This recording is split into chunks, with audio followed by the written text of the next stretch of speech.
On the 2nd of September 2010, on a crowded passenger train moving through the jungles of West Bengal, 40 armed men met their match. They expected to find victims. Instead, they met a Gurkha. To understand what happened that night, you must first understand the man at the center of the storm. His name is Bishnu Shrestha. He was 35 years old, a soldier in the Indian Army's legendary Gurkha rifles.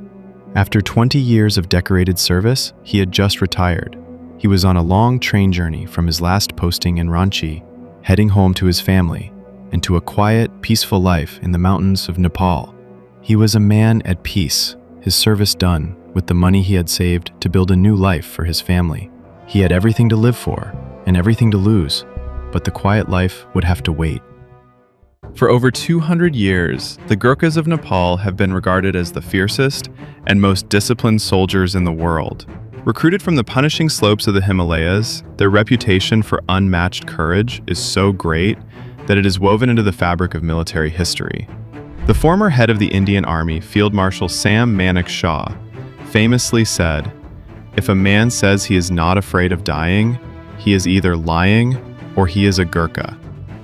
This reputation is built on a simple, unshakable motto: Kapar hunu banda, marnu ramro.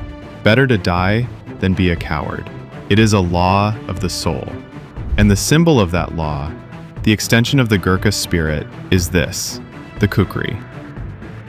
It is not just a knife, it is a part of who they are. Its design is a trinity of purpose. The heavy forward curving blade makes it a peerless chopping tool, like an axe, for survival in the wild. The slender area near the handle allows for fine, delicate work, and the sharp, piercing point makes it a devastatingly effective weapon. Even the small notch near the hilt, the kaudi, is symbolic, said to represent the sacred footprint of a cow. It is a tool, a weapon, and a spiritual icon. And on that night, Bishnu Shrestha had his service kukri with him, carefully packed, a memento of a life of service that he was now leaving behind. The train he was on was the Maurya Express, moving slowly through the Indian night. The air was filled with the gentle sounds of sleep. Bishnu Shrestha was just another man among the crowd, a quiet passenger in a dark corner, thinking of home. The peace was absolute, but all that was about to change. Around 1 a.m., deep in the forested region of Chittaranjan, the train lurched to a violent, unscheduled stop. For a few seconds, there was only confused silence. Then, shouting from outside, the carriage doors were forced open and the storm broke. A gang of 40 men, a notorious local group of bandits known as dacoits, swarmed into the car. This was not a random act of violence. It was a planned, professional ambush. They fanned out through the aisle, brandishing their weapons, their faces contorted with aggression. The passengers, waking from sleep into a nightmare, were paralyzed by fear. There was nowhere to run. The robbery began. It was a cold and practiced assault. They moved down the aisle with brutal efficiency, stripping each passenger of their money, their phones, their wedding rings. Bishnu Shrestha, half hidden in the shadows, watched. He assessed. He remained a ghost. The robbers came to him, took his wallet, his phone, the savings he had painstakingly earned over 20 years of service. He let them. He did not move. He did not speak. The soldier in him was calculating the odds, observing their weapons, their numbers, their demeanor. The robbery was over. They had what they came for, a fortune in stolen goods. But their cruelty was not satisfied. Near Bishnu Shrestha's seat, the leader of the gang and 2 of his men cornered an 18-year-old girl. They began to taunt her, to touch her, their intentions made sickeningly clear. Her parents, seated across the aisle, screamed for them to leave her alone, offering them more money, anything, for their courage, for the crime of loving their daughter. They were beaten. And in that moment, Bishnu Shrestha's calculation was over. A line had been crossed. For a Gurkha, there is a difference between property and people. They had stolen his money, and he did nothing. They had taken his phone, and he remained a ghost.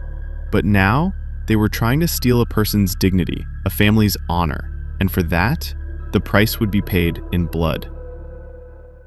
Before the men surrounding the girl could even register the new threat, the ghost in the corner had become a whirlwind. The first robber, the one closest to the girl, saw only a flash of movement and the glint of curved steel. The first blow was swift, powerful, and utterly devastating.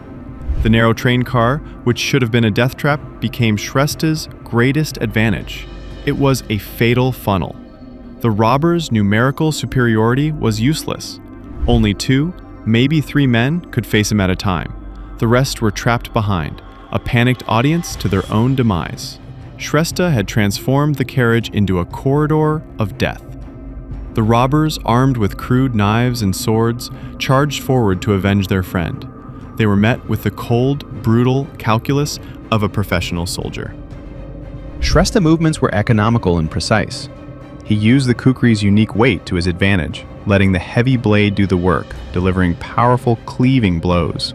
He used its hardened spine to block their clumsy attacks, jarring their arms and creating openings for his own devastating counters. But he was not invincible.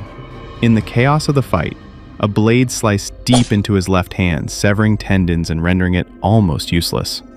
His arm was badly wounded. The pain must have been blinding. For any other man, it would have been a fight-ending injury. For Bishnu Shrestha, it was an inconvenience. He registered the pain, dismissed it, and continued his relentless advance down the aisle, his kukri now slick with his own blood. This was the proof of the motto. This was a man who would rather die than be a coward. The fight raged for what witnesses said was nearly 20 minutes. The robbers watched in horror as some of their members fell dead and even more grievously wounded. As they watched the silent, bleeding man advancing on them, their courage, built on intimidating the helpless, evaporated. Panic took hold. They scrambled for the doors, pulling the emergency cord and fleeing into the blackness of the jungle, vanishing back into the night that had spawned them. And then, silence. The storm had passed. In the ruined carriage, amidst the discarded weapons of his enemies, Bishnu Shrestha stood wounded, exhausted, but unbroken. The passengers, who moments before had been certain of their doom, stared in stunned disbelief. They had just witnessed the impossible. When the authorities finally arrived, the full scope of what had happened became clear. The official report was staggering. Of the 40 robbers who had boarded the train, 3 were dead, 8 more were seriously wounded and had to be dragged away by their comrades. The rest had fled for their lives. And of the nearly 200 passengers in the car, not a single one was seriously harmed after Shrestha had intervened.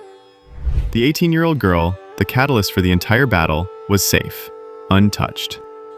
Bishnu Shrestha calmly handed his kukri to the police and gave a statement. In the days and weeks that followed, his story spread like wildfire. He was awarded 2 of India's highest military honors for gallantry, the Shaurya Chakra and the Sena Medal. The girl's family, eternally grateful, offered him a large cash reward, a small fortune that could have changed his life, but he politely refused every rupee. His reasoning was simple, and it revealed the unshakable foundation of his character. He later told reporters, "Fighting the enemy in battle is my duty as a soldier. Taking on the thugs on the train was my duty as a human being." And there's no doubt about that, because acting that night on the Maurya Express was a choice. Bishnu Shrestha had already retired. He had already served his time. He could have stayed hidden, and no one would have ever blamed him. But his spirit, forged in the Himalayas and tempered by decades of service, would not allow it. He chose to become a shield for the defenseless. 40 men with weapons failed to defeat 1 man with a purpose. Bishnu Shrestha's story is a brutal, vital reminder that the most powerful weapon is not the steel in a soldier's hand, but the courage in their heart. He upheld the motto of his people, proving it is, and always will be, better to die than to be a coward. The world needs more heroes like Bishnu Shrestha. Share this story to remind everyone what true courage looks like.